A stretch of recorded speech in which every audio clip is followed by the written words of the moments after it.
Jack cinema ఓ పెద్ద flop అయిపోయిందనేది industry వర్గాలు చెప్తున్నాయి. దీనికి కారణాలు ఏంటనేది ఇప్పుడు కొత్తగా ఎవరికి చెప్పక్కర్లా, ముందు నుంచి అందరికీ నడుస్తుంది ఇదంతా కూడా. దీనికి కారణాలు ఏంటి అంటే, అసలు ఆ కథలో సిద్ధు జొన్నలగడ్డ హీరో అతను విపరీతంగా జోక్యం చేసుకోవడం, ఏదో మాకు క్రియేటివ్ డిఫరెన్సెస్ వచ్చాయని చెప్పడం, వీళ్ళిద్దరికి మధ్య క్రియేటివ్ డిఫరెన్సెస్ వచ్చాయని చెప్పి ఎప్పటి నుంచో నడుస్తుంది వార్త. దాన్ని క్రియేటివ్ డిఫరెన్స్ వచ్చాయి మా ఇద్దరికి అని చెప్పి సిద్ధు జొన్నలు కూడా కన్ఫర్మ్ చేశాడు. అలాగే బొమ్మరిల్లు భాస్కర్ డైరెక్టర్ కూడా కన్ఫర్మ్ చేశాడు. అయితే వాళ్ళు సమర్థించుకుంది ఏంటంటే, కథ బాగా రావడం కోసం మేము రూమ్లో కథ గురించి తన్నుకున్నాం, తిట్టుకున్నాం, కొట్టుకున్నాం, ఏదో చెప్పారు. పైకి చూస్తేనేమో అదంతా కూడా ఏదో కథ కోసమే చేశారనిపిస్తుంది.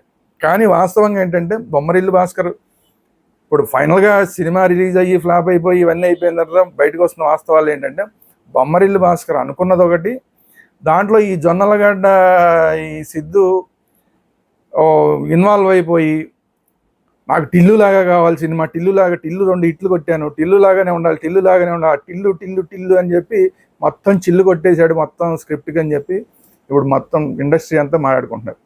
ఈ హీరోలు ఎప్పుడైతే స్క్రిప్ట్లో వేలు పెట్టి ఇష్టారాజ్యంగా దాన్ని మార్పులు చేర్పులు చేస్తారో అప్పుడు ఆ స్క్రిప్ట్లన్నీ కూడా సర్వనాశనం అవడం అనేది చాలా పెద్ద పెద్ద హీరోల దగ్గర నుంచి మనం చూసాం. ఇప్పుడు దాంట్లో ఈ సిద్ధు జొన్నలగడ్డ అన్న అతను కూడా ఇప్పుడు ఈ హీరో కూడా జాయిన్ అయిపోయాడు.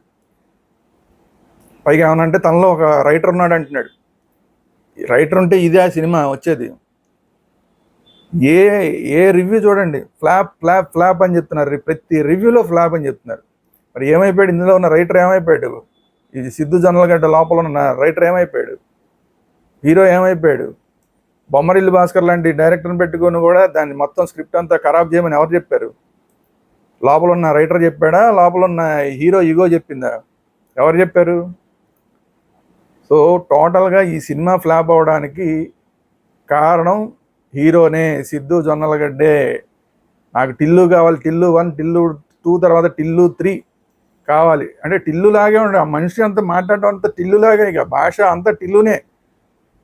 కథ ఏదైనా కూడా భాష, అతని మాట్లాడే తీరు అంతా టిల్లునే.